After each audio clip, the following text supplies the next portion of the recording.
Ele é um dos precursores do True Crime no YouTube no Brasil.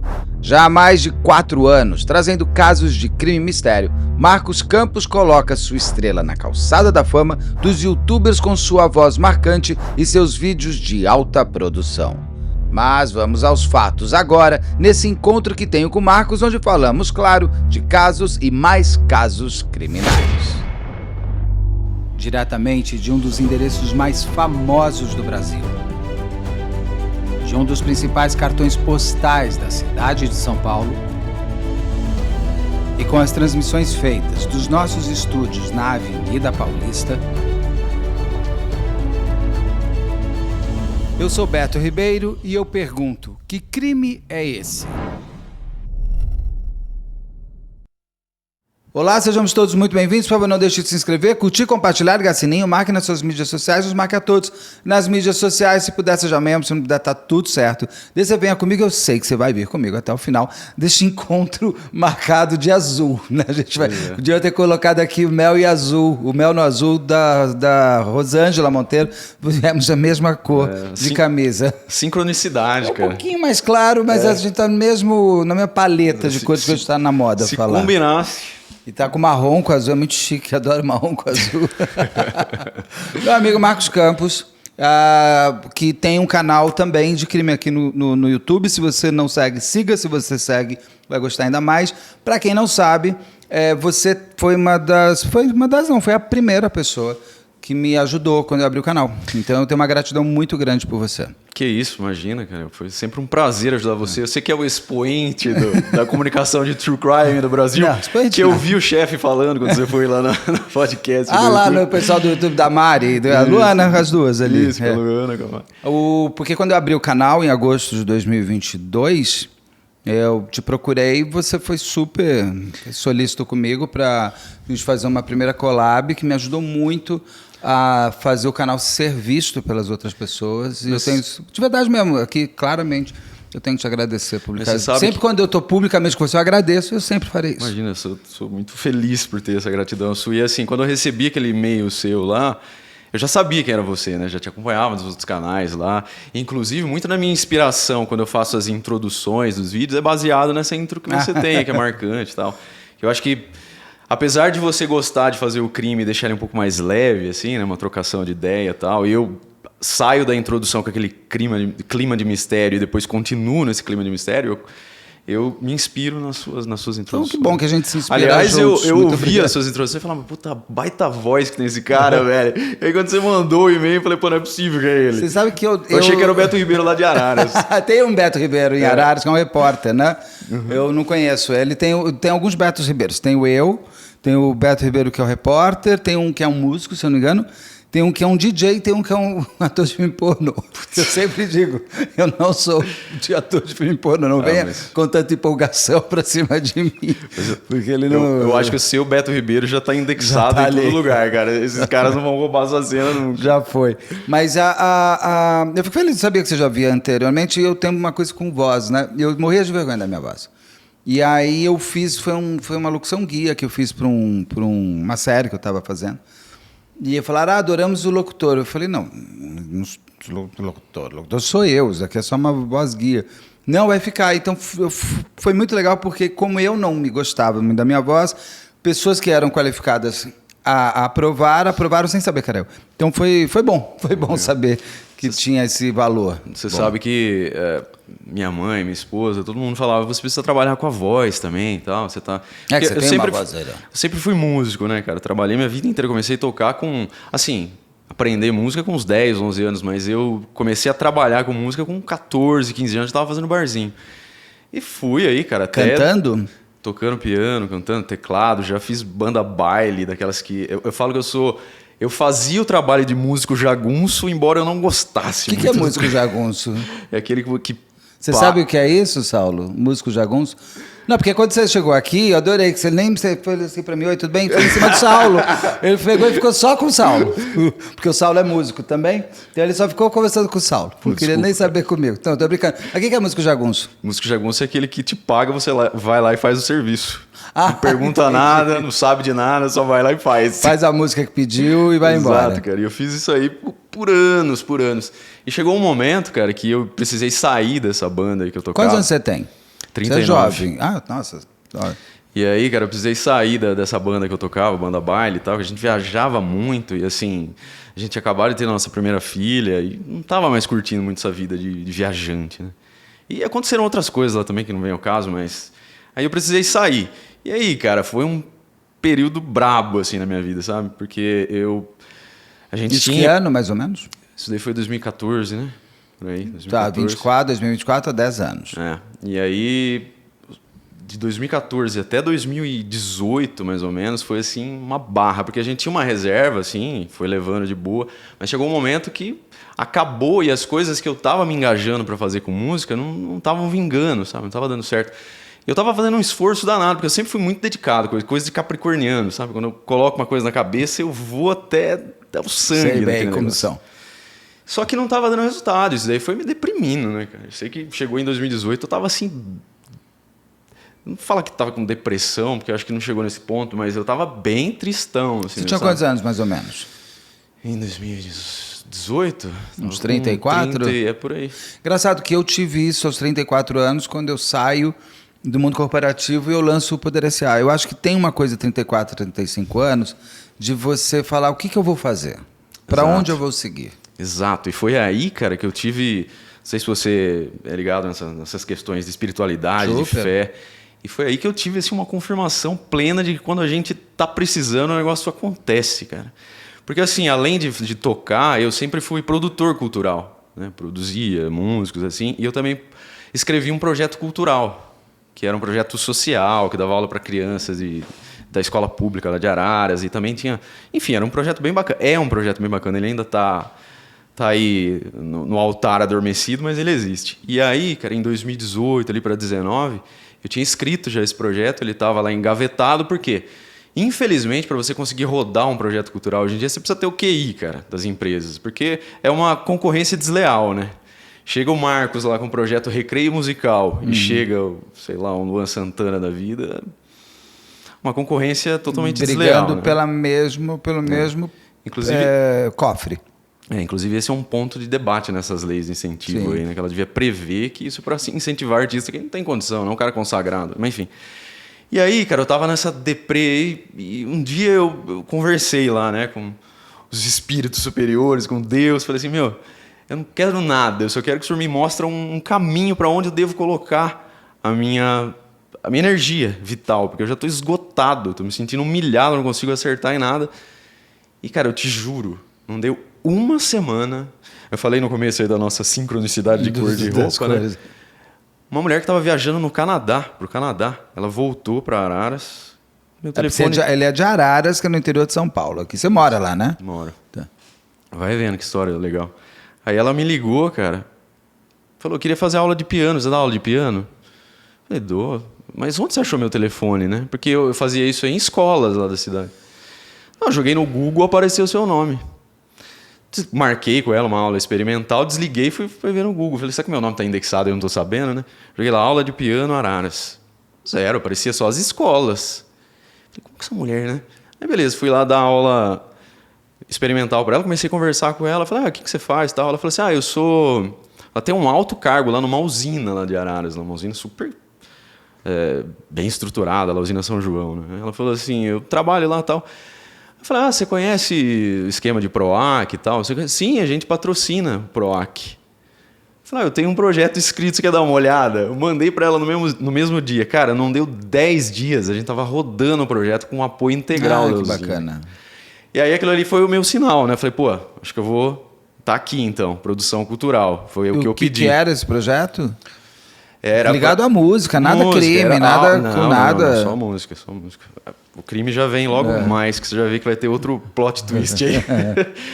E aí, cara, eu achei legal os negócios da sincronicidade, porque ela tava viajando no Canadá e ela pegou um Airbnb lá que tinha um piano dentro da casa.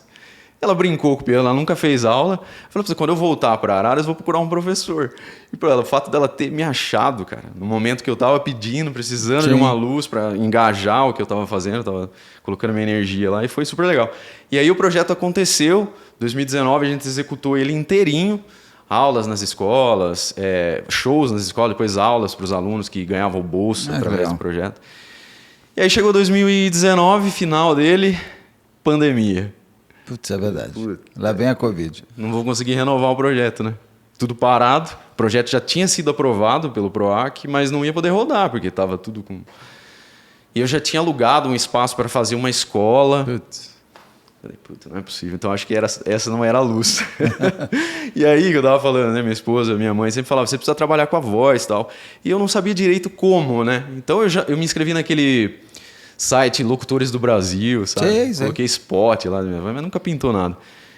E aí surgiu a ideia de fazer um canal no YouTube. Como que surgiu a ideia?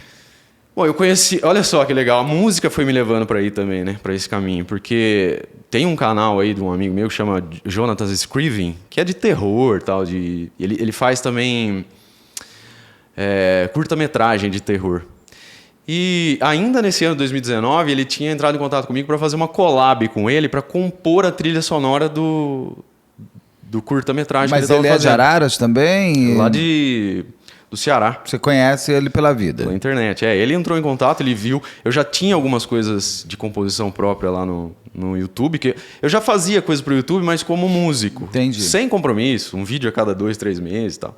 E um desses vídeos era uma composição minha. E esse cara viu, entrou em contato, falou assim, quer compor aí a minha música para o meu filme e tal? Eu falei, bora.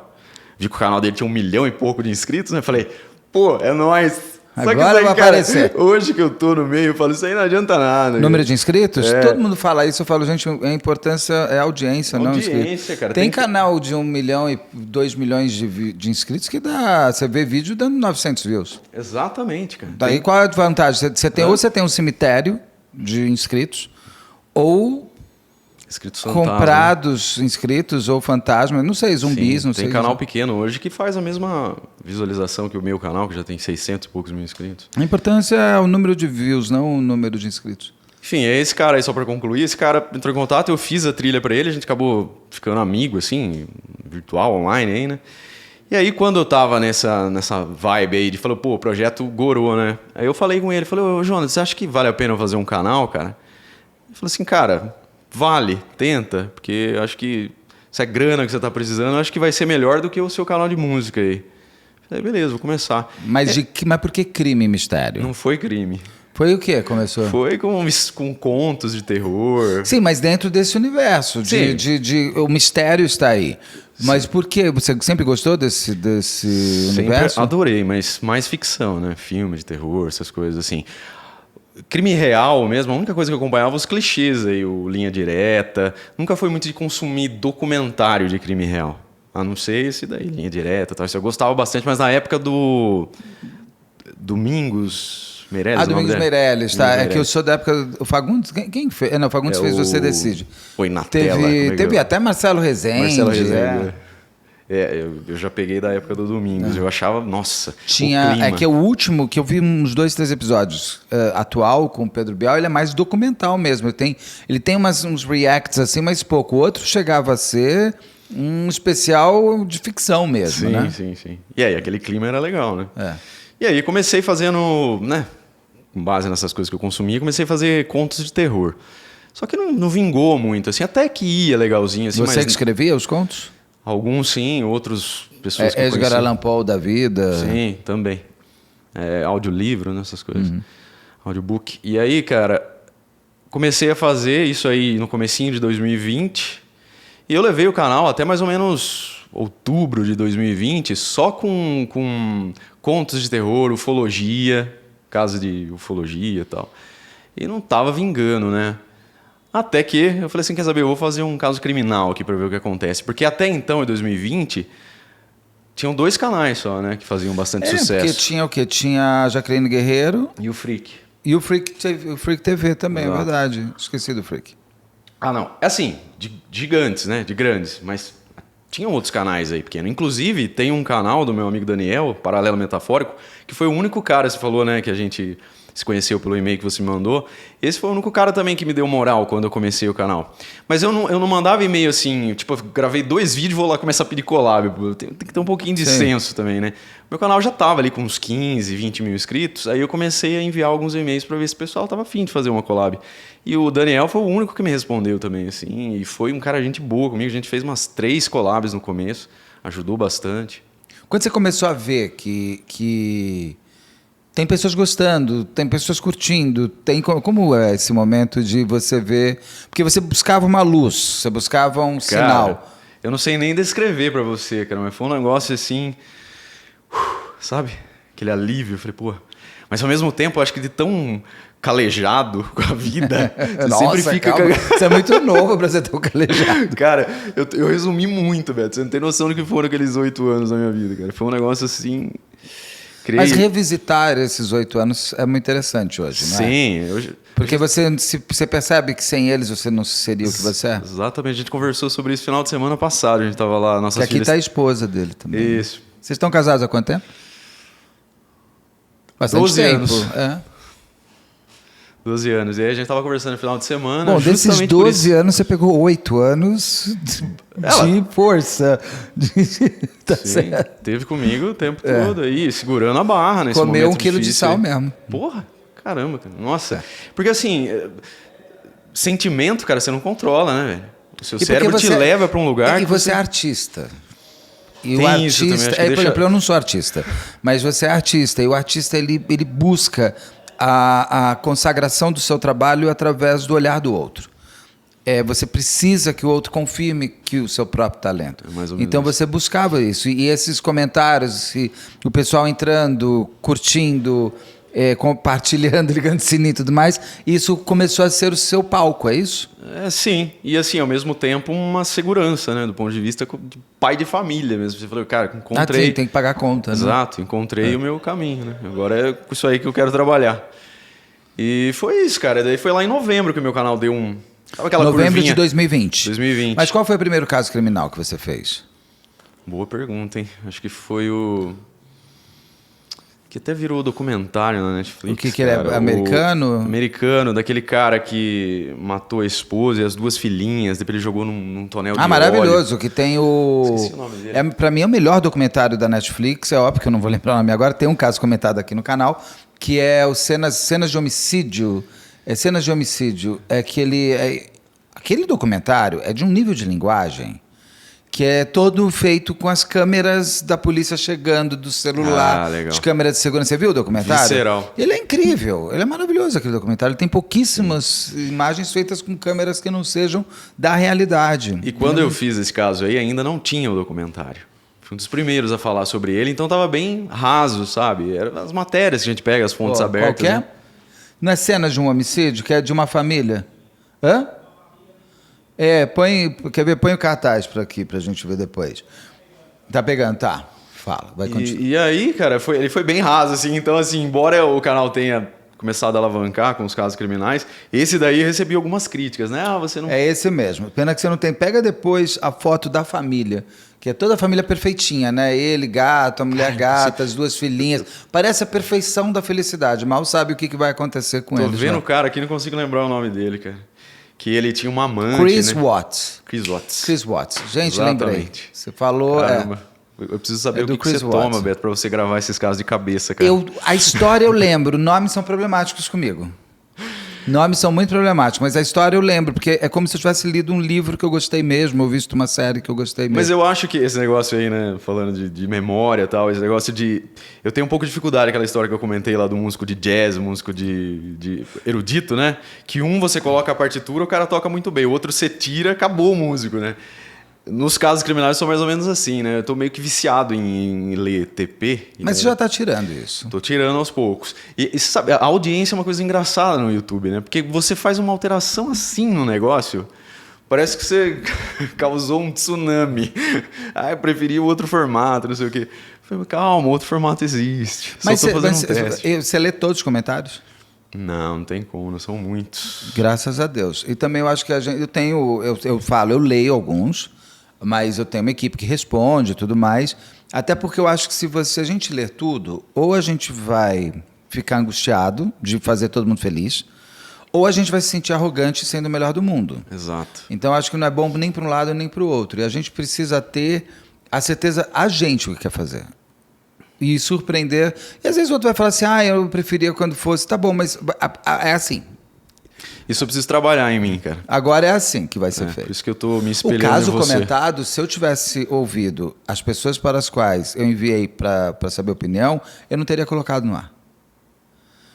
Porque só o meu marido falou, é assim que... Porque ele está acostumado a me ver contando as histórias de crimes na sala da minha casa para as pessoas a vida inteira. Não. Ou de crime, ou de série, ou de livro, alguma coisa. E ele falou, não, você está exatamente como você fica aqui na sala, contando. As outras pessoas para quem eu mandei não tinham essa referência, só tinham a certeza do que já existia. Então Todo eu falei, mundo faz muito parecido, e tem né? que fazer Steve Jobs, gente. A gente tem que pegar e colocar no ar, tendo certeza do que a gente quer. Exato. E o mundo vai se Eu entender. gosto bastante. Muito embora eu tenha feito a vida toda no meu canal nesse formato mais doc, né? Mais quadradinho. Tenho saído um pouco, sabe? É legal. Mas ainda fico baseado ali no meu roteiro, sabe? Eu não sei, eu tenho a sensação quando eu te vejo contando, que você tá contando assim, lembrando de tudo que aconteceu. Mas é mesmo. exatamente isso. Eu tenho meu caderninho que eu não consigo nunca ler o que eu escrevi, porque eu vou escrevendo, daí eu falo, gente, eu faço de jornalista, sabe? Você vai escrever, porque quando você depois vai escrever, você tem tempo de se auto-entender ali, fazer uma tradução da sua própria letra. Quando você está falando, fala, olha, gente, tá aqui, depois eu vejo. E eu acho que a natureza... E a Odete Roitman fez isso. Quando a Odete Roitman invadiu o set, ela naturalizou tudo. Ela criou a vida de um plano de sequência, sem cortes. E eu gostei daquilo, achei que aquilo foi legal. O making-off invadindo a cena. Pô, mó legal. E aí eu achei por ali que foi. Mas, bom, aí você que é o entrevistado. A sua audiência mostra que o pessoal gosta, né? Tá do que legal, você faz tá aí. indo bem, graças a Deus também. Agora, daí você fez o primeiro crime. Sim, e aí não parei mais. Aí e você- aí eu aí deixei de você lado, deixou deixei as- de lado contos de terror. Mas se eu quiser ver esse passado, tá lá. Tá lá. Os muito ruins eu tirei, mas tem bastante. Existe né? muito ruim. Não, eu tirei um. Um porque foi um negócio caricato que eu fiz lá, sabe? Eu Entendi. me coloquei assim com cartola, que era o Barão, que até virou... Você aparecia. Exato. Achei que era só voz. Inclusive eu tenho um canal secundário lá que chama Barão das Sombras, né? Não conheço esse. Que é só terror, só conto de terror. Mas aí é narração bem sombria, assim. Mas por que você não põe tudo num canal só? Ah, não, mistura muito a audiência, né? São dois mundos completamente diferentes, eu acho. Graças a Deus, graças ao pessoal do YouTube, eu entendi que isso não existe. Que antigamente eu tinha ouvido falar que tinha que fazer canal de corte. Não, sim, mas dentro do mesmo assunto, Eu estava né? falando com a Ju Cassini. Nada, o canal Beto Ribeiro, uma hora eu posso ter uma entrevista, se um dia quiser me dar uma entrevista, Beto Sangalo. A ideia, e eu pergunto para as pessoas, elas querem que você conte histórias. Então eu estou abrindo. E daí, com o pessoal do YouTube, eu descobri. Eu estava falando com a Ju, ela falou assim, eu falei, por que você não faz live? Ela falou, porque me disseram que tinha que fazer um canal só de live. Eu falei, tá vendo? Me disseram que tem canal só de shorts. Cria umas lendas urbanas dentro do YouTube. Sim. E a gente vai nelas. Eu não sei se isso é uma verdade plena, assim, viu, Beto? Eu acho que ainda tem ali dentro, assim, uma mãozinha do editorial. Eu não sei se isso se aplica para todos os canais, assim. Eu acho que talvez um canal dark, uma coisa menos expressiva, assim, talvez funcione separar. Mas eu acho que um canal de personalidade, assim como é o seu, capaz que funcione mesmo você colocar tudo num lugar só. Mas o seu já é, eu sou o Marcos Campos. Agora eu sou o Marcos Campos, não sou mais insólito. Tem gente que ainda aparece lá no meu canal. Ué, cadê o insólito? Eu falei, o insólito... O insólito sou eu. Era eu, agora eu sou mais. Você é o Marcos Campos. Eu me lembro quando você foi tirar o nome, o insólito, a gente se falou, você me ligou, eu te liguei. Aí eu falei para vocês, o DNA é o Marcos Campos. É muito mais legal você ser você por inteiro no seu nome. Cara, fala. Essa semana que eu descobri que o insólito estava registrado, você não tem noção, cara. Esse negócio de ser ansioso Voltou tudo para aqueles judia. 8 anos lá atrás. Cara, eu falei, nossa, e agora? Eu vou trocar o nome, o YouTube não vai mais entregar o conteúdo. Ninguém mais vai saber que sou eu vou morrer, minha vida acabou. Por aí. E a gente é um castelo de traumas. Eu estava conversando sobre isso com o Saulo hoje de manhã. E tem traumas que você não visita mais, tem traumas que você transforma num quadro no meio da sala para você olhar e falar, já passei. tem outros que te alimentam como fantasma, e tem outros que você sabe que existe, só que você não consegue resolver. No teu caso, você deve ter sido jogado de volta para aqueles 8 anos lá atrás. Uma sensação ruim, não foi boa. Vai não. voltar tudo pro começo. Mas daí, a hora que eu fiz o vídeo pra falar pro pessoal que eu ia mudar, expliquei toda a situação. Inclusive, eu falei com o cara lembro que que até compartilhei o vídeo no Instagram. e eu tudo. fiz um post no Instagram e também fiz um vídeo lá falando sobre isso no YouTube. Cara, o pessoal foi muito receptivo. Todo mundo, não, legal, isso aí mesmo. Porque eu joguei o jogo da lei, tá ligado? Eu falei assim, esse aí não é meu. O cara tá com esse registro aí desde 2002, sei lá. Faz mais de 20 anos que o cara tem isso aí. Não faz o menor sentido. Embora eu tinha conversado com ele uns 3 dias antes de fazer esse vídeo. E ele falou, numa boa, você pode usar, cara. Não tem essa, não vou te ferrar por causa Mas você não disso. podia comprar? Ah, ele não tava. Eu nem perguntei, mas ele não tava assim, dando linguagem corporal de que tava. Você não afim pede de- sinal? Isso foi um sinal da vida. É de você Exato. poder se entender e se solidificar como sua própria personalidade, sua própria Exato. persona. Gostei bastante. Aí coloquei lá, todo mundo adorou. Só que como o YouTube não entrega tudo de uma vez só, tem uns gato pingado que aparece lá depois de 6 meses. Ué, Sim. cadê o insólito? Não, né? e tem gente que não entrou naqueles dias que ele entregou. A gente aí vai lá e explica ou nem explica. Alguém vai explicar para você. O que é muito legal hoje é que dentro da comunidade que você vai criando, as pessoas elas se tornam parte do canal de fato. O canal não é você, o canal não seu, o canal é feito por todas aquelas pessoas. É, muito legal, né? O pessoal abraça As a pessoas causa vão lá e mesmo. já explicam. Não, agora ele é só exato. Marcos. Ele já, você nem precisa explicar. É, e hater, Já- então, quando aparece um. Você não precisa nem falar nada. No dia seguinte já tem lá uma... Hater é sinônimo de sucesso. Um monte de hater advogado, né? hater é sinônimo de que tá dando tudo certo. Falar em advogado, você sabe que esses dias eu recebi um direct de uma advogada aí, me dando uma prensada, falando assim... eu gosto muito do seu canal. A pessoa é meio bipolar, né? Porque primeiro ela elogiou pra caramba, aí virou a chavinha. Mas eu não tô gostando muito dos últimos vídeos que você tem atacado os advogados de defesa. Falei, opa, calma aí, atacado advogado de defesa não. Você tá generalizando. Eu falei de um caso específico que o cara foi um ordinário mesmo, de fazer um malabarismo mental, assim, fora do comum, pra tentar amenizar a pena do cara que tinha feito uma atrocidade. Então não é bem assim, né? Não, o que acontece, eu sempre falo que os advogados, eu entrevisto muitos aqui, os advogados de defesa são parte da necessidade, inclusive, da justiça. Exato. Se você não tem advogado de defesa, você não tem julgamento. E se você não tiver julgamento, a pessoa não tem que ser solta, basicamente. Estou dizendo que é tão até ferro e fogo isso que eu estou dizendo. Mas se você não tiver nunca advogado de defesa, a pessoa nunca será julgada. Exato. Então, você quebrou a linha da justiça. Mas a doutora Solange Bereto, eu até fiz uma live excelente com ela na semana... Qual que foi da live? Foi da semana passada. Qual foi o caso, meu Deus do céu, senhor? Tá vendo? Nem sempre a minha memória me ajuda. Bom, foi um caso que ela fala muito bem isso. Ela falou assim, o advogado de defesa, ele tem que ir... é daquele cara que matou a família. Que o cara que matou a família... O cara que matou a família é ótimo, tem 80. É o de Santa Catarina que matou a mulher, os 2 filhos e carbonizou no carro e tudo mais. Desse daqui. Bem leve. Que ela diz o seguinte, o ponto, ele tem sinal de... Ele tem que ter defesa, senão não vai ter.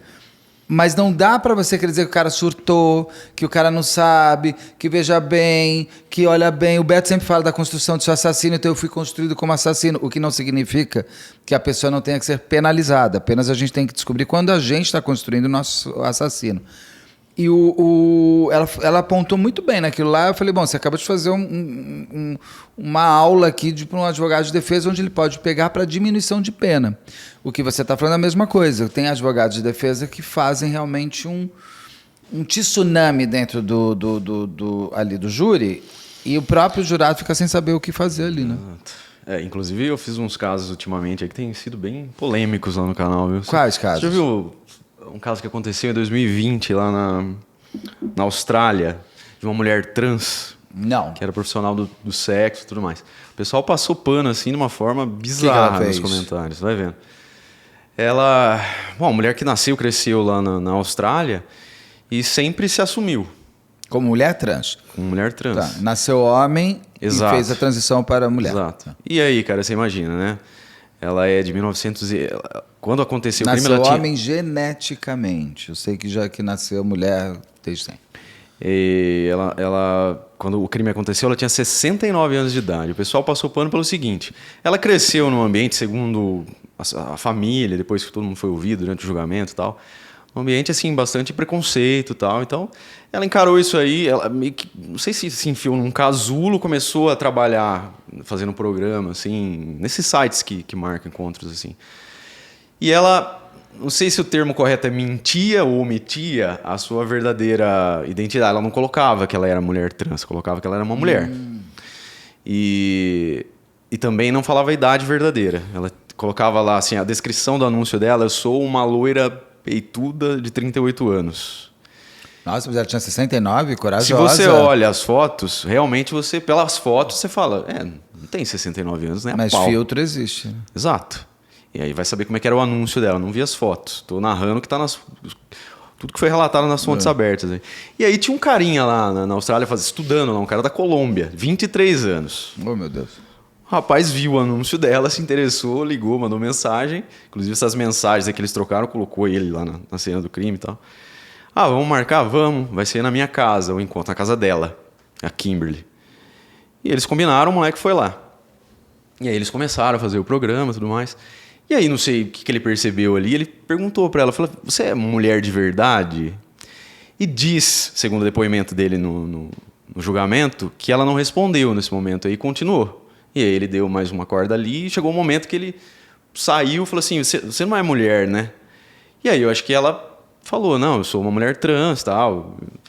Não sei se ela comentou sobre o anúncio dela, que ela não falava isso, também da idade, que acho que o cara percebeu que ela não tinha 38 anos, né? E ali começou uma discussão, né? E eles se agarraram ali, começaram uma briga corporal, eles caíram no chão e tinha uma abajur, assim, no pé da cama deles ali onde eles estavam. O cara pegou o fio e no pescoço até ela, segundo ele, desmaiar e ele fugir. Aí aqui a gente divide, né? Porque tem a linha da defesa e tem a linha da acusação, né? Segundo ele, era só isso. Ele achou que ela tinha desmaiado, ele ficou ofendido pela mentira, foi embora e achou que ela só estava desacordada ali. Só que ele cai em contradição quando ele foge da Austrália, né? No dia seguinte. Ele até flagrado na frente da casa dela, passando com a scooter dele, com a motinha dele. Depois ele vende essa moto para comprar passagem para ir embora para Colômbia. E aí, cara, essa Kimberly fica desaparecida uns 2 dias, ninguém dá por falta dela. Até que a irmã dela falou, ela não tá respondendo mensagem, não tá atendendo telefone. Vão até a casa, entram lá, sei lá se eles arrumam, se estava aberta já, e encontram o corpo dela lá já, né? Ela tava só de meia calça, parece que é descrito na fonte, e a blusa também abaixada, mostrando os peitos e tal. Com um travesseiro em cima e algumas manchas de sangue ali no chão, acho que é da briga que eles tiveram lá, né? Porque a causa-morte, acho que foi, não sei nem o termo correto, asfixia, Bom, eu faço isso há 20 anos, eu não consigo, eu faço asfixiada. Agora, se foi estrangulamento, a Rosângela já falou, estrangulamento por objeto, sei lá, aí deixa ela pra e ela, a Solange sabem, eu não sei. E aí, cara, esse cara foge lá pra Colômbia, os policiais lá da Austrália descobrem que tinha acontecido um homicídio ali, começam a procurar ele. E ele não tá mais lá, eles descobrem que ele tinha ido pra Colômbia com um voo. Os caras dão um aviso ali pra Polícia Internacional pra cooperar, pra tentar prender ele lá e extraditar, né? E ele também não tá lá na Colômbia, ele é preso em Aruba, cara. Vai vendo o trajeto que o cara fez. E a polícia lá de Aruba comunica a polícia australiana e os caras vão lá e levam ele pra Austrália pra ele ser julgado. E aí, cara, eu acho que o que deu margem para o pessoal comentar no vídeo e ficar meio que dando uma passada de pano para ele, essa questão da mentira. E o julgamento também foi esquisito, porque a juíza do caso meio que corroborou essa tese, sabe? De ele, em tese, ter uma razão ali por ter sido enganado. Porque... É quase direito do consumidor.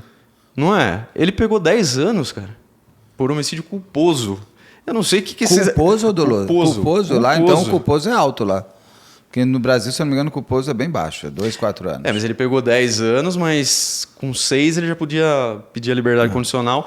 Isso foi em 2020, ele já foi preso poucos dias depois do crime, né? Porque não tinha outra pessoa ali, era ele. Tinha as mensagens que ele trocou com ela, a evidência de que tinha tido um programa ali, porque foi encontrado preservativo, tudo ali. Inclusive, acho que testaram esse preservativo com o DNA dele. Pra checar que é ele mesmo. E aí ele foi preso, cara. Mas ele confessa? Ele não nega que ele fez isso? Confessa. Depois ele até se arrepende no julgamento. Ele fala que se ele pudesse, ele daria a vida dele para trazer a dela de volta. Aquela meia-culpa. Que no julgamento todo mundo vira santo. Tem gente que geralmente se arrepende porque fui preso e não porque matei. No caso dele, ele foi mais inteligente na fala dele. Ele realmente deve ter...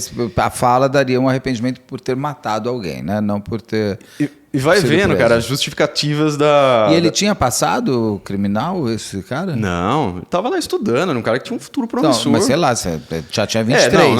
Sim, 23. Já chegar nesse ponto Até de onde eu pesquisei, eu não achei não. nada. Foi o primeiro crime dele mesmo. Agora, é bizarro o jeito que eles conduzem, né, o julgamento, cara. O advogado dele falou assim, não, ele se sentiu enganado porque tinha um anúncio falso e quando ele chegou lá, ele percebeu que ele estava tendo relações íntimas com outro homem. Isso batia com as crenças dele, que ele é muito religioso. A nós muito religioso e vai... Não dá. Não é, cara, a primeira coisa que eu pensei, falei, como assim? É religioso, tá fazendo programa. E outra, não matarás, né? Eu até fiz um stories. Não matarás, além de tudo, Ele tem um grande mandamento ali, né? Não é? Terminou ali, então, cara... E aí a juíza, cara, quando foi dar ali, ler o veredito, ela falou que, de fato, o crime foi ensejado por uma mentira e eles entraram realmente numa luta corporal. O Hector, chama o menino aí da Colômbia, ele se sentiu ameaçado, porque parece que a Kimberly era maior que ele, mas tinha 69 anos, né? Ele é um cara de 23. Então não sei se cabe muito essa teoria aí. Mas, segundo a juíza, coube lá e ela deu 10 anos para ele. Como ele já estava preso desde 2020, o julgamento foi agora ano passado, 2023, significa que em 2026, 2027 ele já pode sair. Já. Mas um homicídio culposo, que não tem intenção de matar, 10 anos, no Brasil, isso daí já... Alice Matsunaga teve isso com o doloso. Então, eles têm uma boa pena. Não, aqui no Brasil, o homicídio que o cara alega forte emoção, ele só vai tirar umas férias na cadeia ali. Já sabe. Se passar, forte emoção também, porque eu sempre brinco com essas pessoas falam assim, o Brasil ele é muito... Como é que é? A gente não tem justiça. Eu falo, olha, cuidado, porque essa sensação que te dá de impunidade pode te levar a cometer um crime que 1 hora na cadeia não vai ser bom para você. Quando você não é o criminoso. Exato. Quando você não tem o crime dentro de você, se você é criminoso, você já colocou na sua equação ali o fator de que você pode ser preso. Agora, quantos feminicídios a gente faz e que a pessoa, de fato, se exercitou na sua maldade plena, mas vai ficar 15, 20 anos na cadeia. Claro que o feminicida vai ter sempre o prazer de dormir sabendo que aquela mulher está morta. Mas um dia na cadeia, para quem não queria ser bandido, não deve ser fácil, né? 1 hora já não deve ser gostoso. Pois é. E os motivos, eu tenho feito bastante crime sobre... Agora, você me falou que muita gente passa pano. O pessoal do canal, a audiência está passando pano? Assim... Passa pano para ele, veja bem.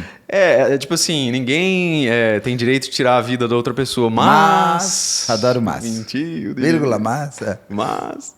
Agora, quais outros casos? Você me falou de 2 casos de araras, porque você saiu de araras que te marcaram bastante. Sim. Um é que a gente fez aqui, da dentista, da Bruna. Isso, como é que tá esse caso? Então, ele foi pronunciado, né? Vai pro tribunal do júri, o cara. Acho que foi agora, no final do ano passado. Mas ele confessou? Confessou, né? Ele falou no fim? Porque... Não sei se ele falou abertamente, matei, mas, cara, foi uma confissão implícita ali, porque ele fugiu, né? Eu pego no meio do canavial, lá perto de Ribeirão Preto, e ainda ele fez uma postagem minutos antes dele ser preso na rede social dele, né? Não sei que mundo que ele estava, que ele achou que ele ainda teria uma chance de se reinserir novamente ali no meio. Porque ele falou assim, se tiver realmente um mandado de prisão contra mim, eu vou me entregar. Sim. Só que daí a polícia estava esperando ele no pedágio, porque nisso ele já estava fugindo. Ele já estava lá na Anguera, já perto de Ribeirão, numa cidadezinha que chama Monte Sião. Sim, Monte Sião. Monte Sião? São Simão. Monte Sião mais já é Minas, né? São Simão, perto de Ribeirão. Aí quando ele viu que os policiais estavam ali, deu hora de parada para ele, porque o carro dele tem o nome dele, né? Ele era cantor lá na cidade, né? Você já tinha visto ele pela cidade? Você que é da música? Cara, nunca trabalhei com esse cara, mas tenho, assim, pessoas muito próximas que conviveram muito com ele. E o que falam dele? Como cara, que ele era? Como eu sabia que a gente ia conversar sobre ele, perguntei para esses amigos meus. Assim, tem uma coisa assim que já mostrava que ele tinha uma tendência de ser um cara controlador e perigoso. Porque, veja bem, ele já tinha uma medida protetiva contra a ex, né? Inclusive, quando aconteceu com a Bruna, essa ex fez um stories, né? Falando assim, que pena, nada vai trazer a vida da Bruna de volta, mas a casa tá caindo para ele finalmente. Ou seja, já tinha ali um histórico de violência. Parece que a Bruna é até avisada por ela ou por outras ex-namoradas dele que, se não tinham medida protetiva, tinham história para contar, né? Exatamente. E o cara era esquisito. Porque quando aconteceu, eu fui buscar uns vídeos dele para saber como ele era, porque eu nunca tinha trabalhado com ele, nunca vi ele lá na cidade. Eu já achei ele um cara assim meio dissimulado, sabe? Eu vi ele fazendo uma apresentação, um show numa fazenda lá em Araras. E veja bem com o que eu vou falar depois. Lá na fazenda ele tava assim, amigão, conversando com os caras, os contratantes ali, acho que os donos do lugar lá, tá. Pô, meu irmão, é um prazer imenso estar aqui com você. Desde criança eu sonhava em fazer um show nessa fazenda. Eu passava aí quando eu era criança de bicicleta, não sei o quê. Olhava essas festas e falei, um dia eu vou tocar aí. Sabe, dissimuladão, aqueles caras cebosos. Fazendo um texto, assim. Beleza, só que daí eu perguntei para um amigo que já conviveu com ele e tal, como é que ele era aí, cara, no backstage dos shows e tal. Ele falou assim, cara, ele era um cara quietão, assim, não conversava muito com a gente, ficava na dele, no canto, assim, mas fazia esse jogo de fazer um personagem, sabe, para quem ele precisava. Por exemplo, a Ana tá ali vendo a gente conversar, então eu vou dar atenção para ela, porque ela tá aqui interessada na nossa conversa, eu vou ver se ela tem alguma coisa ali para me oferecer, de repente ela é filha de um empresário, alguma coisa para alavancar minha carreira. Ele não perde tempo. Percepção minha, tá? E não só minha, né? Todo mundo que conhece, eu acho. E aí, cara, uma história que eu achei bizarra que esse meu amigo contou é que tem um cara lá, que obviamente eu não posso falar quem é, mas um cara que tem grana e tal. Esse cara nem é de Araras, mas ele ia lá para Araras porque parece que tem um relacionamento lá, alguma coisa. E esse João Vitor aí, o cantor, assassino da Bruna, ele conheceu esse cara, fez uma amizade ali, não sei se verdadeira ou para ficar perto do cara e tal. E, cara, ele começou a desenvolver ciúmes desse amigo, desse colega. Tanto é que quando esse cara chegava em Araras, ele ligava, e aí, vamos sair hoje, vamos fazer alguma coisa? E o cara falou, pô, João, hoje não vai dar, cara, já marquei com outros amigos aí e tal, vamos deixar pra outra. O cara ficava insistindo, falando, mas onde você vai? Com quem você vai? Mulher solteira procura? Vai vendo que bizarro. E esse cara descartava, ele falava, hoje não vai dar. O João achava onde o cara tava. Chegava lá, oi, você por aqui. Não, e ficava passando de carro, que nem ele fazia com a Bruna. Ficava passando na frente do barzinho, sei lá onde o cara tava, passando de carro pra dar uma ameaçada, tá ligado? Tô de olho em você. Mas era amigo. Pra ver se o cara tava falando a verdade. Tipo assim, você vai sair mesmo ou você tá querendo me descartar? Saca? E ele confrontou o João, é isso? Não sei. João é o homicida aí, né? E esse cara confrontou o João? Não sei. O que eu sei é que esse cara encontrou um amigo meu uma vez. Ele é feminicida, mais que homicida. É, feminicida, que é bem covarde, né? E aí esse meu amigo encontrou com esse cara aí, que tava fazendo um rolê com ele, e ele falou pro meu amigo, ele falou assim, cara, eu não sabia que o João era assim, cara. Muito embora, e ele contou essa história, muito embora ele tenha feito essas coisas, de ir lá nos lugares onde eu tava, ficar passando na frente com o carro, mas não sabia que ele chegaria a esse ponto. Esse é o perigo, né, cara? Você tem que ficar com o pé... É o amigo psicopata. Exato. Ele tem uma coisa... E depois que ele foi preso, depois que tudo aconteceu, as pessoas... Ele tentou entrar em contato com essas outras pessoas, pedir ajuda, o João tentou ou ele realmente sumiu de todos? Então... Porque ele ficou fugido um tempo, Então, né? o que a polícia investigou é o seguinte, né? Na noite que ela foi assassinada, ele passou lá na frente do barzinho onde ela estava, é um barzinho bem movimentado lá na cidade, assim, e as cadeiras elas ficam na rua, sabe? Pessoal, assim, então os carros passam lambendo ali as cadeiras. Então, se o cara quer passar ali ameaçando, só que nesse dia ele não estava com o carro dele. Ele passou ali na frente com o carro da mãe dele. A polícia viu depois pelas câmeras e viu que o carro estava registrado o nome da mãe. Inclusive, só fazer um parênteses aqui, que o pessoal, quando assiste e vê esses crimes, às vezes comete uma injustiça de penalizar a família do cara, né? Perseguir família, isso aí. Eu sempre enfatizo nos meus vídeos, cara... A família do criminoso também entra uma espécie ali de luto, porque você não espera que você tenha um filho, um pai. Mas tem famílias que ajudam o criminoso. Ah, sim, com certeza. E que passam pano. Mas no caso que dele... dizem que não, que meu filho é inocente. Sim. Isso tem famílias de crimes famosos. No caso dele, era uma família, assim, acredito eu, bem humilde, que entendeu o que aconteceu e... Ficaram na dele ali, na dele. Que eles estão sendo penalizados ali na cidade também. Eu ouvi dizer lá que na época do crime... Hoje em dia, o povo esquece, né? Mas hoje em dia, na época, eu acho que o pessoal começou a olhar torto, sim, então. Porque eu me lembro que quando eu conversei também com... Eu conversei com o advogado da família, conversei com mais pessoas. O que põe ele muito forte na cena do crime, que ele falava que não estava, é que o celular dele é conectado no mesmo momento no Wi-Fi da casa. Exato, isso aí foi descoberto depois. No horário que ela teria morrido. É. E outra, depois que ele sai de lá, as câmeras do condomínio e não consegue filmar a casa dela, mas por uma outra casa eles veem uma fumaça saindo ali da casa, mais ou menos meia-noite e pouquinho. Uns 15 minutos depois ele chega na casa da avó. Pelas câmeras da rua ali também, a polícia conseguiu conectar os pontos. Ele entra na casa da avó dele, fica meia hora só, sai e vai para casa supostamente de alguém que trabalhava com ele, agenciador, empresário, sei lá. E na manhã seguinte ele é flagrado de novo lá dessa vez já na frente do carro dele, pegando alguma coisa no capô do carro ali, que a polícia acha... Não sei se isso foi confirmado, mas a polícia naquele momento falava que provavelmente era o celular dela e a arma, né? Que ele usou, porque ela tinha um tiro no rosto. Tinha um tiro, eu vi as imagens, as fotos. Ela, quando falam carbonizada, ela não foi carbonizada, assim, você via bem o rosto e tal, as coisas. Mas eu não via o corpo, mas eu via a cama ali, o quarto, estava bem queimado. Estava né? queimado em torno, mas o corpo não é um corpo carbonizado como aconteceu com a família Gonçalves, por exemplo. Que realmente fica nada. Ali você tinha, ela foi parte do corpo carbonizado. Então, assim, era até fácil de você... Mas acho que a intenção dele era queimar tudo, não sobrar nada.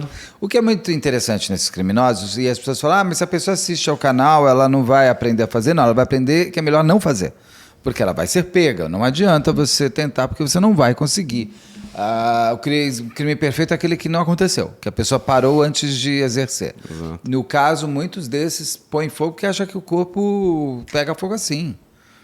Para você fazer uma cremação, é uma alta temperatura, não sei quanto tempo, e as pessoas acham que em 10 minutos joga um pouquinho de querosene e o corpo não vai acabar. E você só vai criando novos crimes, né? Que daí você tem uma série de coisas.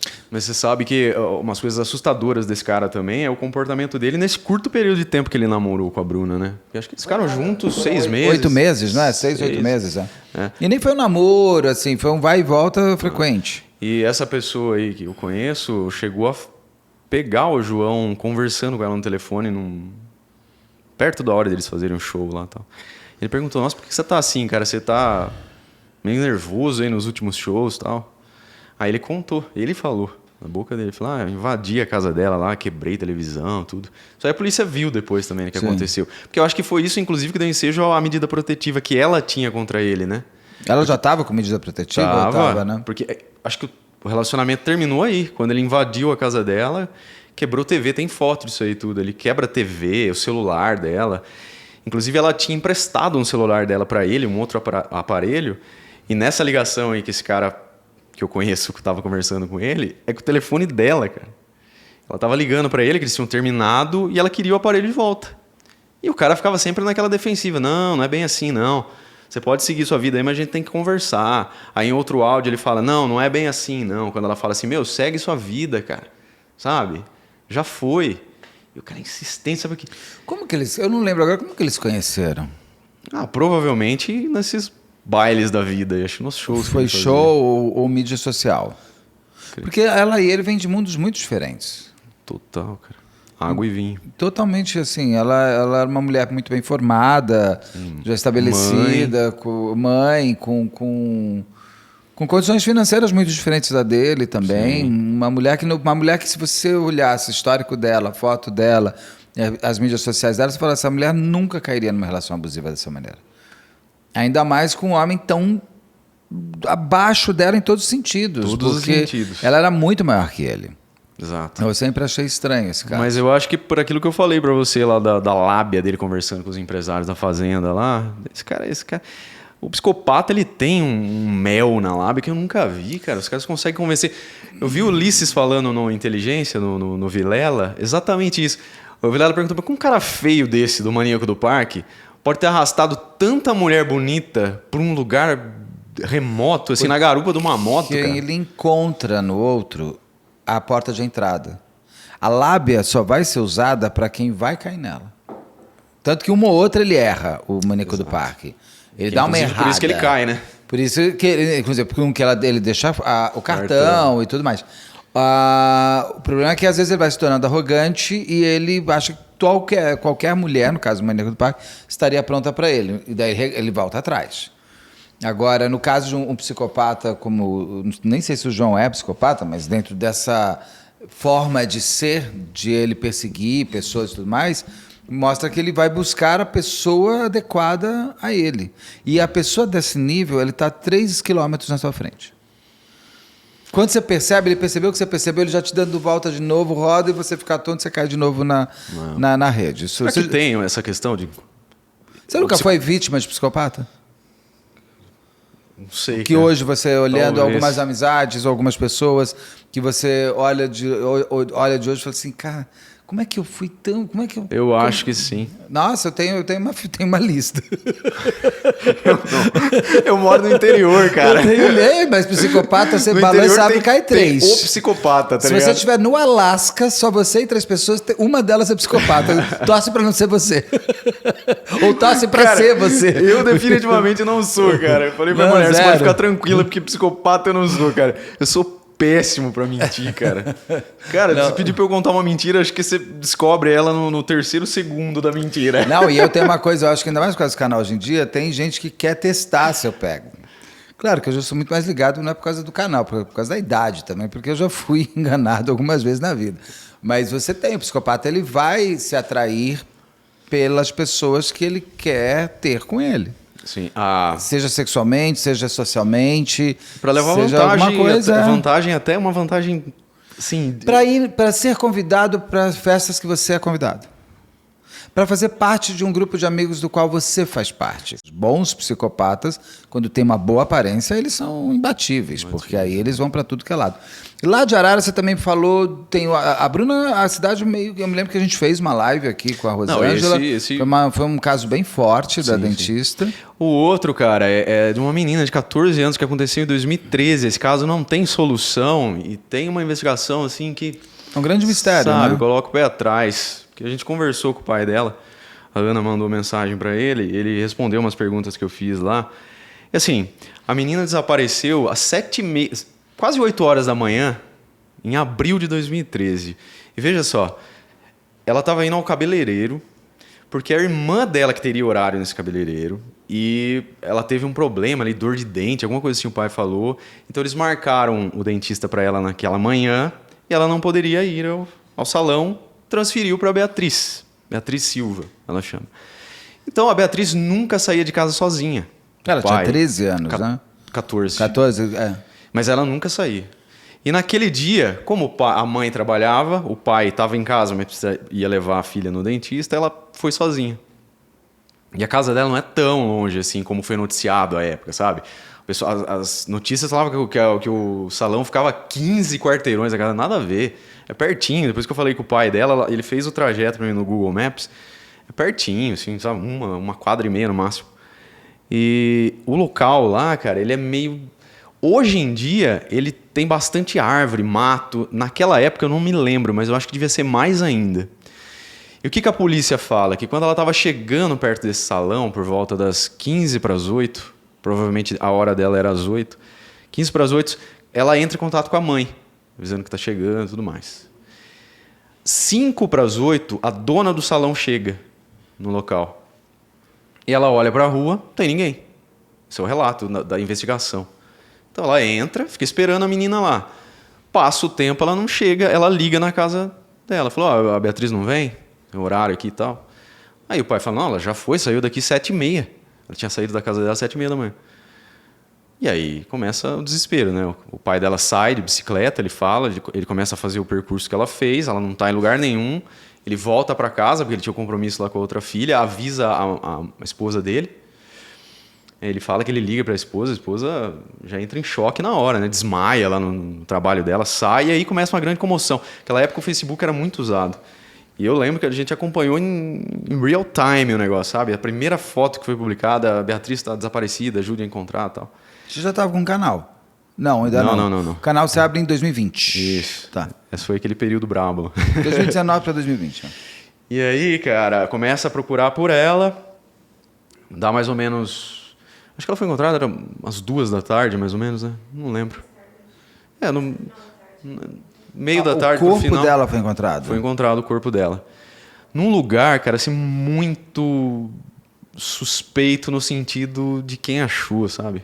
Porque é uma zona rural lá, ela fica perto de uma vicinal que liga os 2 extremos da cidade, assim.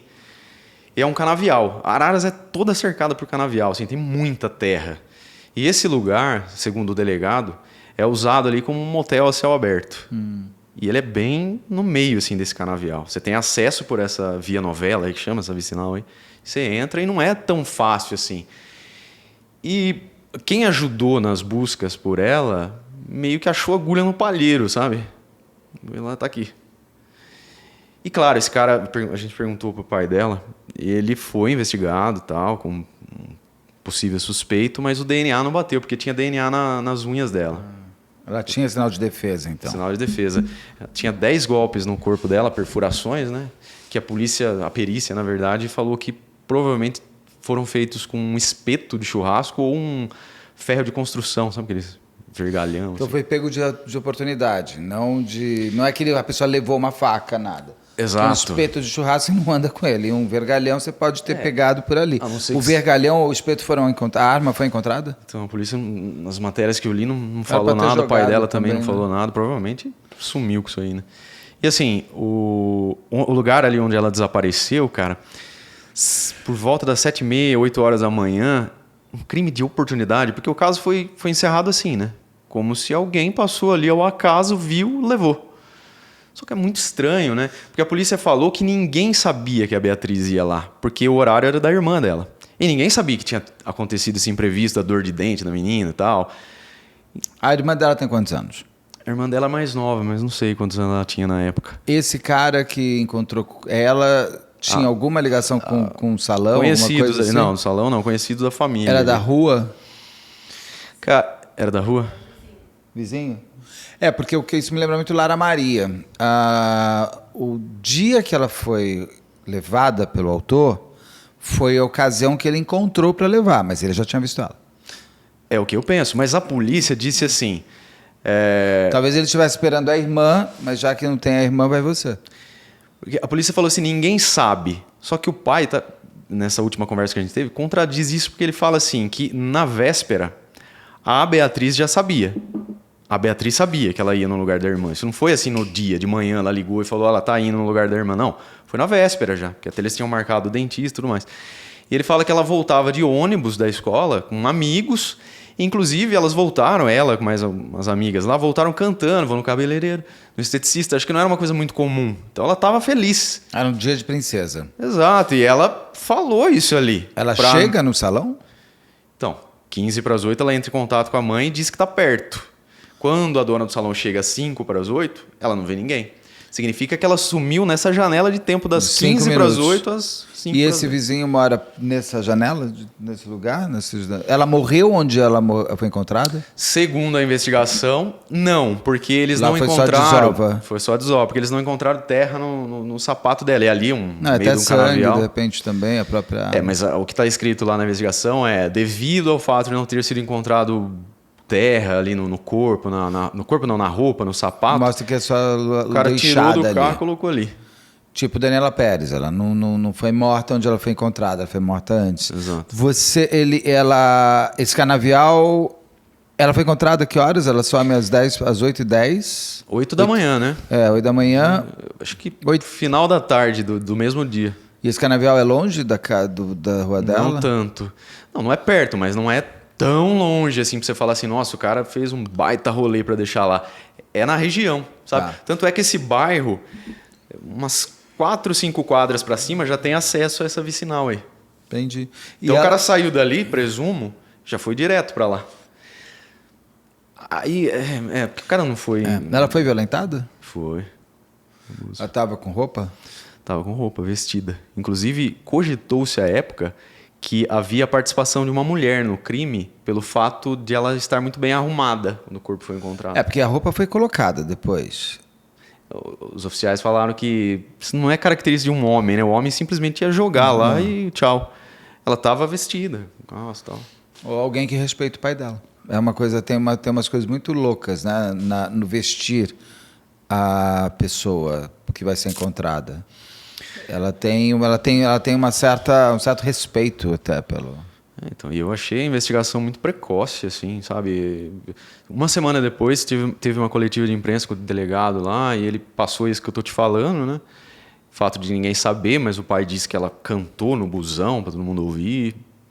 E assim, tinha ali uma circunstância nesse crime que daria para fazer uma investigação mais profunda, no sentido de que era no horário que as pessoas entram no trabalho. Araras não é uma cidade tão grande assim. Será que não daria para fazer um levantamento de todo mundo que estava entrando no trabalho nessa hora, quem estava de folga nesse dia, afastado? Vamos pegar, cara, vamos investigar, pô. Tinha horário, tinha câmera, nada. Tinha câmera na rua, mas bem ruim, assim. O delegado falou que eles não conseguiram identificar nenhum carro que passou, muito menos placa. Sabe, era uma qualidade de imagem bem ruim. Eu não conheci esse caso. Para mim não foi um caso que impactou. Eu acho que quando também não pega... Não estou dizendo que só investiga em casos com grande repercussão de mídia. Mas ali a Araras exigiu mais coisa, não. Na época teve bastante barulho. Só que hoje, cara, já faz 11 anos, né? Até o pai, eu sinto um certo conformismo nele já, sabe? Porque eu fui cheio de dedos para falar com ele. Foi um assunto delicado, né? Eu falei assim, eu queria saber onde exatamente ela foi encontrada, sabe, não falar o corpo, tá? Não sei se o cara ainda fica mexido com isso e tal. E aí ele respondeu numa boa, falou, não... É que bom que você está interessado em falar, porque a gente está meio que já desistiu, né? Vamos ver se depois de repente eu até vou pedir para a produção ir atrás do delegado para saber, para tentar levantar esse mistério do porque autor. É o famoso crime perfeito. Esse cara cometeu um crime... O crime perfeito eu não estou dizendo também que não tenha sido investigado, mas é quando você não tem uma investigação que chega ao autor, ele foi um crime perfeito. E quantas outras moças, porque tem uma coisa assim, por exemplo, o maníaco da bicicleta lá, o monstro do Rio Claro, ele matava em várias cidades e os crimes eles eram investigados individualmente. E só em Rio Claro que ele matou mais, e por isso que Você sabe que a família dele é de Araras, né? A família dele é de Araras, eu fiz o cara. Sabia que a minha mãe foi amiga da irmã dele. Mas coitada, da irmã dele não tem culpa. Não, mas pra você ver que ele viveu perto. E parece que ele matou o primo, né? Foi a primeira vez que ele foi preso no instituto psiquiátrico e tal. Teria sido a primeira morte dele, teria sido o primo dele. Eu entrevistei um sobrevivente dele. Aqui, eu vou pôr ainda Foi o menino mais velho que deu uma facada nele. Conseguiu dar uma facada nele. Então, só que aqueles, imagina o seguinte... A Beatriz, né? Beatriz. Ela foi encontrada ali em Araras. Daí outra criança nos mesmos características pode ter sido encontrada numa outra cidade próxima. Só que não se cruzam. Então, mas... A gente não tem um banco de desenho de mortes ou assinatura de serial killer, essas coisas. O que dá a esperança desse caso ser resolvido um dia é que esse cara cometa outro crime e ele seja preso. Porque o DNA dele está no banco de DNA. Dela, né? Foi encontrado na unha. A dele, exato. O dele foi encontrado. O DNA, eu espero, desejo que assim seja, porque é 2013. O banco de DNA é de 2012. Não é? É de 2012. A Raquel Genofre foi. Por isso Araras que ela. Ainda. Por isso, mas é São Paulo. E São Paulo foi um dos estados que mais entrou rápido nessa forma de coleta de DNA para o banco de DNA. O que eu não sei é se foi bem preservado, esse DNA embaixo da unha. E como é que esses casos americanos, cara, os caras conseguem preservar isso aí por 30 anos? Porque eles guardam, anos, é só guardar. Não é? É só guardar. E você vê, por exemplo, você viu aquele Eu Terei Sumido na Escuridão? Não é que está condicionado em freezers feitos embaixo da terra com contato com Marte, não é nada disso. Tem uma sala cheia de caixa com as provas guardadas, a sala de provas. E Eu Terei Sumido na Escuridão, um documentário fantástico da Netflix, real. Eu já fiz um comentário, não vou te contar para não perder Tem um momento do documentário. É um serial killer que atuou 30 anos antes, matou um monte de mulheres, estuprou um monte de outras mulheres, e uma jornalista de true crime, escritora de true crime, casada com um super ator americano, eles moram em Hollywood e tal. Ela resolve investigar esse caso. E ela vai. Contar que ele foi encontrado não tem problema, mas eu não vou contar todo o resto, porque tem um momento, um chave ali muito importante. E ela vai na delegacia e o cara tinha guardado. Ele fala, tá tudo ali as caixas. Ela abre as caixas, pega e ela consegue um monte de DNA que tá lá. Precisa de uma pessoa comum para dar aquela cutucada na justiça. Ivan Mizanzuki. Mas Ivan Mizanzuki descobre que o caso Evandro, os condenados são inocentes.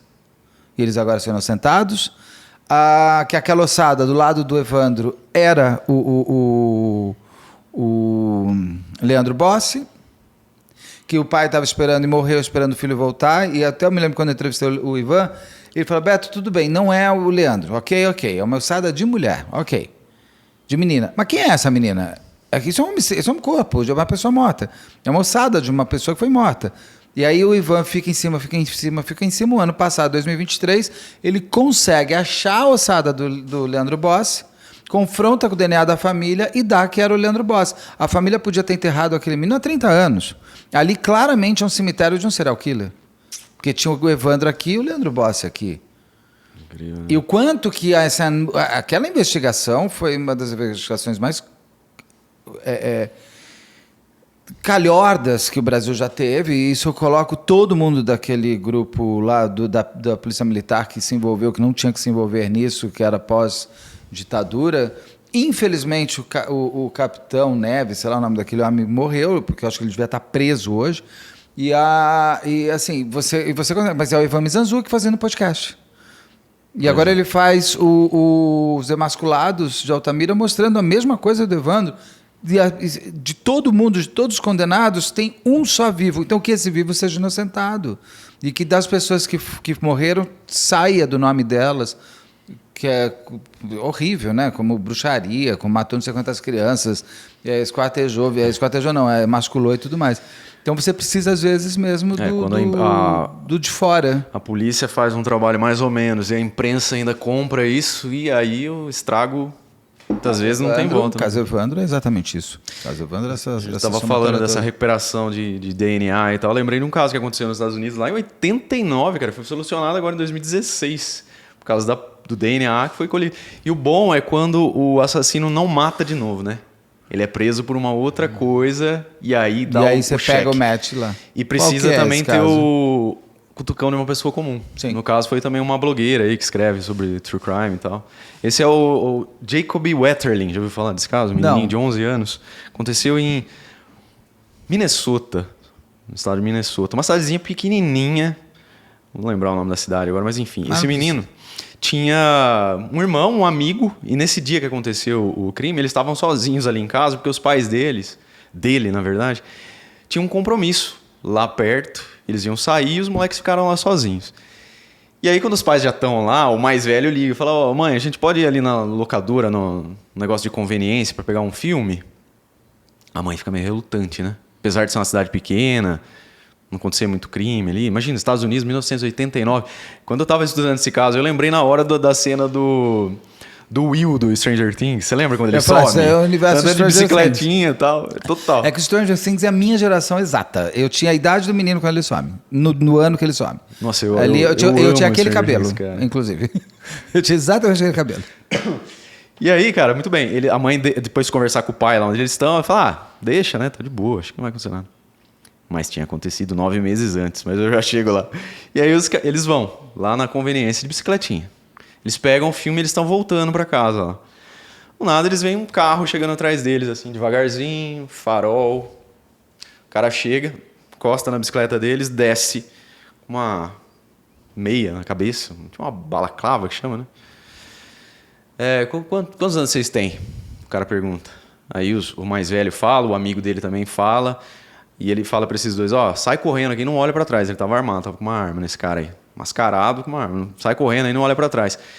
E os dois moleques saem, não pega, né? E eles acham que ele deu essa ordem para todo mundo. Só que o Jacob, um menininho de 11 anos, fica. Ele segura ele.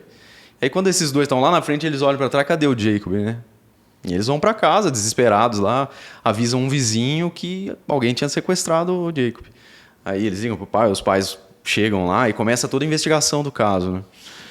Cara, a polícia vai lá onde ele desapareceu, tem um rastro de pneu de carro lá. E esse pneu aí, os caras coligam com um crime que tinha acontecido ali na região 9 meses antes, de um outro menino de 11, 12 anos chamado Jared. E esse moleque, esse Jared, quando ele fica adulto, ele é peça-chave para resolver o caso do Jacob. Nossa. Ele ficou vivo. Ficou vivo. Aconteceu a mesma coisa com ele. Ele estava com uns amigos ali no centro da cidadezinha e ele precisava voltar para casa sozinho. E aconteceu a mesma coisa.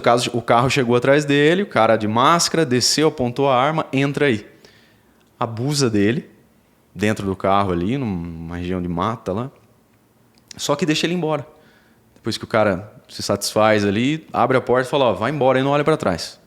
Com a arma apontada para ele. E esse menino aí, o Jared, sai correndo. Aí o caso ganha uma certa repercussão ali na cidadezinha porque vai ser investigado. E a polícia vai lá e vê que tem também a marca de pneu. Depois que eles vão coligar lá com o caso do Jacob, né? E eles vão investigar. E eles chegam no nome de um cara chamado Danny Heinrich. O cara que já tinha ali uns 30 e poucos anos na cidade. Os policiais vão na casa desse cara, conversam com ele. Ele consegue criar um álibi, entre aspas, porque ele não estava lá naquele momento, não sei o quê. Só que tem muita coisa ali circunstancial que colocava ele como um suspeito potencial. Por exemplo, o pneu era parecido com o do carro dele, que estava na casa dele. Sim. O carro dele tinha um radioamador, como é que chama? Esse scanner de polícia. Sei. Aquele que você fica até falando. Pra que o cara tem um negócio desse no carro dele, né? Um scanner de frequência de polícia. Então ele tinha ali uns elementos. E é dito também aí que tinha algumas fotos de criança na casa dele. Mas, cara, sabe, acho que foi uma conversa assim, quando você bate o olho e não presta atenção no que tem. E a polícia foi embora. Meio que ali, sabe, tentando fazer ele falar que tinha alguma coisa a ver com o caso. Como ele não falava, não assumia, eles não tinham nada concreto contra ele, mas ainda assim ele concordou em ceder um fio de cabelo dele para a investigação. Mas na época, 89, o DNA estava engatinhando, né? Então acho que aquilo ficou arquivado pela polícia. O tempo passou, aconteceu o do Jacob, 9 meses depois. Isso foi outubro já de 89, né? O Jacob também não foi solucionado. Eles até colocaram... Acharam o menino? O Jacob? Vou chegar lá, você vai ver como que acharam ele. Eles colocaram esse Danny Heinrich também meio que na linha de investigação, mas também não conseguiram encontrar nada concreto contra ele. 89, aquela investigação meio mais ou menos. O tempo foi passando. Começou a virar um cold case, né? Caso arquivado, ninguém mais lembra, ninguém mais cobra. Embora as famílias sempre fazem um trabalho ali ativo, né? Para não esquecer, para não entrar na memória mesmo. Inclusive, ali o Estado parece que começou a exigir ficha de todos os crimes sexual, tal, deixar todo mundo fichado com amostra de DNA e tudo mais. Só que o tempo foi passando e não conseguiam resolver esse caso aí. Até que já era 2012, passou muito tempo. Uma blogueira, uma jornalista, começou a investigar esse caso porque ela enxergou muita similaridade neles, né? Do Jared e do Jacob. Ela falou assim, cara, esse crime foi cometido pela mesma pessoa. Um sobreviveu, o outro provavelmente já está morto, mas é a mesma pessoa, é óbvio. Não sei como é que a polícia não... E quando o Jared, a primeira vítima, ficou sabendo que essa pessoa estava investigando o caso, ele se ofereceu para ajudar. Pô, ele era uma vítima viva do cara. E aí ele deu todos os detalhes da característica física, é óbvio, ele não viu o rosto, mas sabia o timbre de voz, deu as características, enfim. E eles começaram a montar um dossiê de conexão, de todas as provas. Montaram, acho que uma investigação melhor do que a da polícia na época. E quando eles estavam com esse material bonitinho, eles foram na delegacia de polícia, sei lá, num sistema de justiça lá, para apresentar. Falaram, a gente investigou e tenho certeza que é a mesma pessoa que aconteceu. E acho que é esse Danny Heinrich aí. Acho que não custa dar uma olhada nesse cara aí de novo, hein? Aí o que acontece? Como realmente o trabalho estava muito bem feito, a polícia se vê obrigada a fazer acho que não reabriram o caso, porque eles ficam abertos, né? Eles só ficam em cold case ali, adormecido, mas então eles falam, não, então vamos dar uma olhada de novo. E tem associações americanas de cold case para achar de policiais aposentados que querem chegar. Isso é incrível, né? Isso é legal. Os caras se aposentam e ajudam muito. Isso é legal. Eu não sei, no Brasil não tem, mas eu acho que deveríamos ter. Tem muitos casos não solucionados. E aí, cara, eles vão lá, a polícia fala, não, então vamos dar uma olhada nesse cara aí de novo. Aí esse Danny Heinrich já está com 50 e poucos anos. Eles chegam lá e quando eles entram na casa do cara, mandado já, eles conseguiram mandado por causa desse dossiê deles aí, do Jared e dessa blogueira. Eles entram na casa do cara lá agora, computador, já 2014, 15, acho que saiu esse mandado para eles conseguirem investigar a casa dele. E, cara, e aí eles descobrem um negócio assim bizarro, né? O cara era um pedófilo assim de marca maior, ele tinha assim uma coleção gigantesca de você nem pode falar isso, de infantil, material, é. E aí, cara, ele vai preso por isso, né? E ele não violentou mais nenhum menino? Então, aí... E acham... Cadê o menino que estava sumido? Então, aí ele vai preso por isso. Ele confessa? pela pornografia infantil aí. E quando ele vai ser julgado por isso, a promotoria começa a fazer um acordo com ele. Eles perguntam para os pais do Jacob, o menino que sumiu e não apareceu, vocês concordam a gente oferecer um acordo para ele? Para tentar você achar ter o corpo, Jacob. é. Exato. E aí eles fazem uma proposta pro cara, falam, você vai morrer na cadeia, você quer diminuir sua pena? Onde está o Jacob? E aí ele confessa. Ele leva exatamente onde ele tinha enterrado o menino há quase 30 anos. E era perto da casa do Perto da menino? onde ele foi sequestrado, onde os meninos passaram de bicicleta. Entre a casa lá. dele e essa Blockbuster.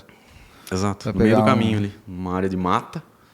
Coisa, acho que não devia ter nem 2, 3 quilômetros, um ponto do outro. Sim, ainda mais de bicicleta, uma cidade pequena. Total Stranger Things E mesmo. aí eles mas- acharam o corpo lá, fizeram o reconhecimento pela arcada dentária já, né? E tava lá, cara. E o cara sabia exatamente onde tava. Ou seja, E é legal que você falou, quando ele é preso por uma coisa que não outro assassinato, porque senão você descobriram- começa Exato. a sempre a ter outro assassinato. Mas o que eu acho incrível é essa preservação do DNA, né? Que você conseguir prender o cara quase 30 anos depois. Ele achou que ele tava safo, né? Você já fez todos os crimes que você queria fazer? Ou todo dia no crime novo você Cara, descobre que tem vários. Vamos fazer uma versão 2 do papo. Não, a gente vai fazer mais. Mas digo assim, você ainda tem algum crime que você gostaria de ter feito? Ou não fez, ou vai fazer, ou vai refazer, vai rever? Ah, tá. Você tá falando pra... Pro seu canal, não é pra você. Por exemplo, eu acabei de fazer Irmãos Menendez de novo. Porque Saiu a série. a série.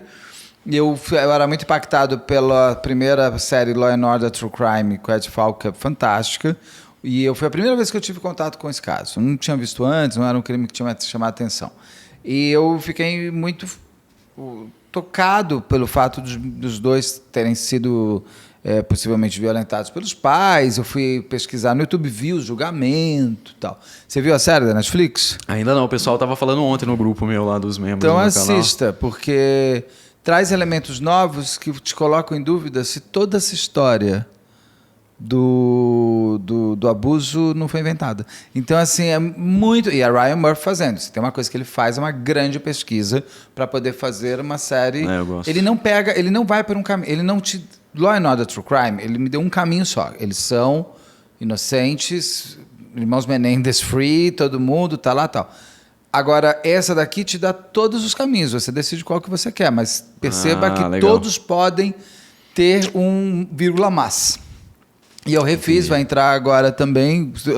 Essa entrevista já passou, então assista aí. Tem 2 comentados. Continuo achando que eles são inocentes, aos meus olhos. Eu acho que eles já... o julgamento deles é muito forte. Eu acho muito difícil uma pessoa... Porque ali não é só um psicopata. Então, se ele é o melhor ator do mundo. Ele merece todos os prêmios. O que ele cai... a cadência de ele entrar naquele castelo de traumas é muito terrível, porque esses traumas dele estão no calabouço. Então, ele ter que descer, ele ter que se expor, ele ter que fazer... Não sei se ele conseguiria ser tão gelado assim ao ponto de mentir, de chorar só para se fazer. Ali, né? Não sei. Mas assista, depois a gente conversa sobre Monstro também. Sim. Você tem algum que você quer revisitar ou algum crime ou que você quer fazer e não fez? Cara, não sei como é que a gente tá aí de tempo. Não para hoje, para o seu canal. Ah, tá. Cara, já fiz tantos casos, Beto, porque você faz todo dia, né? Até ia falar pra você como é que você consegue fazer isso, cara. Eu faço 3 por semana e tô ficando maluco já. Todo dia. São 2... Tem entrevista, tem live, tem formatos, né? Tem entrevista, live e tem os comentários, dica de séries, outras coisas que vai. E agora eu tô pondo os cortes também e os shorts. Então tá tendo 2, 3 vídeos por dia. Cara, não dou conta, preciso aprender com você esse workflow, essa dinâmica de trabalho aí, porque, olha, às vezes eu tô fazendo... Eu acordei hoje às 5 horas da manhã. Eu lembro de você toda semana, cara, porque eu tô lá, eu termino assim, às vezes falo, nossa, velho, tô moído, cara. Eu falo, nossa, o Beto posta vídeo todo dia, como é que esse cara consegue fazer isso? Sabe que agora eu já tô bastante programado, né? Que se eu, por exemplo, a tua entrevista, eu quero antecipar, então eu vou tirar um vídeo que já tava pro dia que eu vou pôr, vou jogar lá pra frente. Então eu tô com uma frente que eu vou perder logo mais quando chegar começo de 2025, porque vai parar e daí você fica... O canal não para, a gente para de gravar, mas tem vídeo todo dia para esse período todo. Pega muitas férias aqui? 15 dias? Ah, não, mas eu não paro. Às vezes eu saio de férias, as pessoas nem sabem. Porque só sabem que quando eu não consigo tirar entre sexta e segunda, para eu tirar alguma live terça e quinta. Mas agora falando youtuber para youtuber, é sério mesmo esse negócio aí de produção, cara? Porque eu acho que o meu demanda muito tempo por essa questão de roteiro, né? Mas você eu tenho roteiro. Mas aqui, por exemplo, você me conta uma história como eu faço. Exato.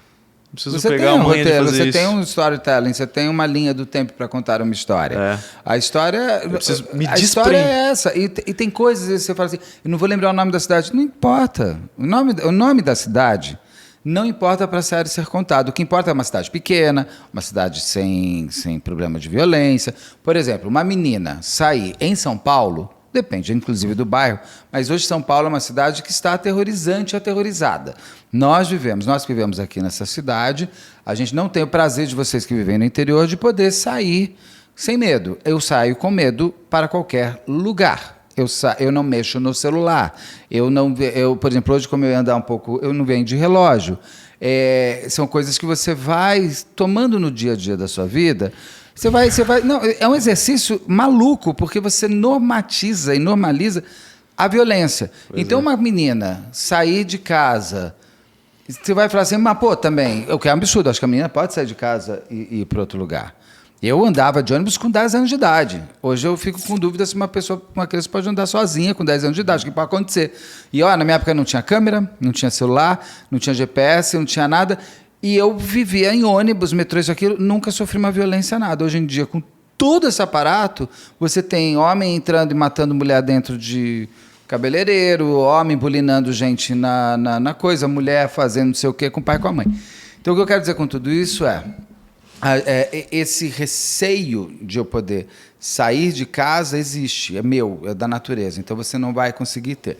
Acabei me perdendo, porque eu estou falando isso tudo. Você está falando porque as pessoas não têm mais... Criar roteiro. Então, que você está falando da menina. Então, tudo isso eu falei para dizer que o importante é você contextualizar aquele local. Porque se eu falar que uma menina saiu de casa em São Paulo e foi pega pelo caminho, eu vou falar, mas também, né, sozinha, quer fazer o quê? Agora não, numa cidade pequena, num lugar onde não existe crime, onde não tem violência, em 1989, menos ainda, para que eu saber o nome da cidade? Exato. Você já me falou qual é a cidade, com isso eu consigo colocar essa história em qualquer cidade pequena. Exato. Então eu não... Você vai contextualizando, né? Eu não me preocupo em ser tão exato. Às vezes eu esqueci informação, eu abro mais um vídeo no meio e falo, tinha esquecido, isso daqui, tchau. Mas é vivendo e aprendendo, né, cara? Eu trabalho muito isolado lá, né? Eu fico no meu estúdio sozinho o dia todo, pesquisando, produzindo, gravando, editando. Mas você tem uma equipe, não tem, de roteirista? Tem, mas tudo remoto, né? Então, eu tô ali, eu e eu. Mas os comentários sou eu comigo mesmo. Então, e o Aru assistindo ali de vez em quando, eu pedindo mas o que eu digo dele. é que você fica meio podado, né? Você fica assim, engessado naquele formato. Mas eu tenho me exercitado para sair. Inclusive, estar aqui hoje com você é um grande desafio. Foi excelente, tenho certeza que as pessoas gostaram. Porque é um negócio que me coloca totalmente fora da minha zona de conforto, assim, conversar sobre um assunto que eu não sou especialista, né? Sou músico. Mas eu também não sou especialista. Tem gente que fala assim, a gente quer... Eu falo, mas especialista é Rosângela Monteiro, Solange Beretta, é o caso. Eu entrevisto especialistas. Eu sou uma pessoa curiosa sobre o assunto e eu conto uma história com base no que eu pesquisei e com base no que eu entrevistei. Eu não saio inventando e dizendo, olha, é um psicopata. Falo, segundo eu já entrevistei, é análogo à psicopatia. É diferente de já... cravar a pessoa, sim. Porque senão fica meio doido. Mas assim, aqui você fez exatamente o que você falou que você quer fazer. Vou colocar lá um quadro no meu canal, Você caso contou. comentado. Tá copiando o Beto Ribeiro, vai Não aparecer. tem problema, ninguém copia ninguém, a gente se inspira nos outros. Lógico, tô Acabou, brincando, é isso. né? Mas que vai aparecer, vai. Não tem problema nenhum, que a gente inspire os bons, que aí é legal aí, mais legal. Meu querido, você está convidado a voltar mais e mais vezes, uma hora a gente podia fazer com a Ju aqui, nós três também. Eu estou querendo trazer as pessoas já foi o Que Te Assombra, a Ju, você, e daí fazer outros encontros, assim, que eu acho que o pessoal é legal, porque as pessoas assistem todos os canais. Eu digo que o mais legal do YouTube é que não existe concorrência. O fato de você ter feito o caso X não me impede de fazer o caso X. E a pessoa não vai escolher, eu vou ver com o Beto ou com o Marcos. A pessoa vai ver os dois. Sim, principalmente quando tem opinião, Ou os 3, ou os 4, ou os 5, ou todos os canais que quiserem ter. Cara, porque isso que é o legal. Quem gosta de um assunto, ele consome tudo sobre o assunto. Tava falando sobre isso exatamente numa live que eu fiz semana passada com outro amigo youtuber. A gente tava falando sobre esse negócio de tem uns youtubers que as pessoas pedem, né? Faz collab com fulana, faz collab com não sei o quê. Eu sempre respondo assim, olha o meu canal. O que tiver aí de collab são as pessoas que aceitaram fazer. O que não tem aí, porque a pessoa não quer. Ah, sim. Às vezes não responde, às vezes realmente não quer. Eu sei até que eu tô bloqueado em canais aí. Você vai comentar, não aparece. Ah, quero saber, depois que terminar Depois eu conto. Eu nem sei se eu tô bloqueado, porque filho, você não tem tempo para os meus comentários, você acha que eu tenho tempo para entrar no outro e comentar? Então. Não, mas isso aí faz tempo, tá? Não foi já, não. Faz tempo. Porque eu sempre comentava lá no começo do canal, até pra você pegar ali o hype do negócio. Aí, cara, eu fiz um comentário uma vez, não tinha um like no meu comentário. E sempre que eu comentava... Ocultou. Aí eu falei assim, tem alguma coisa estranha aí. Sabe porque não vai usar o meu canal pra levar a gente pro dele, é isso? Então, aí as pessoas têm dessa. Então eu falo, se não tá aqui no meu canal é porque não quer. Então... Que bobagem. Bom, aqui você está quando quiser, o canal é seu. Muito obrigado, sempre um prazer e um privilégio. Prazer é com certeza nosso aqui. Muito obrigado, minha querida, você também. E o Saulo, agora eu vou deixar você ficar batendo papo com ele. Que você veio aqui só para bater papo com o Saulo. Nada. Tô de olho, hein, Saulo? Tô de olho, vou virar aquele homem lá que fica passando de carro na frente da tua casa. Se eu te pegar com ele, você vai ver. Obrigado, meu querido, obrigado. Imagina, e você aí também vai lá no canal do Marcos, curta, e tem vídeo todo dia. Beijo.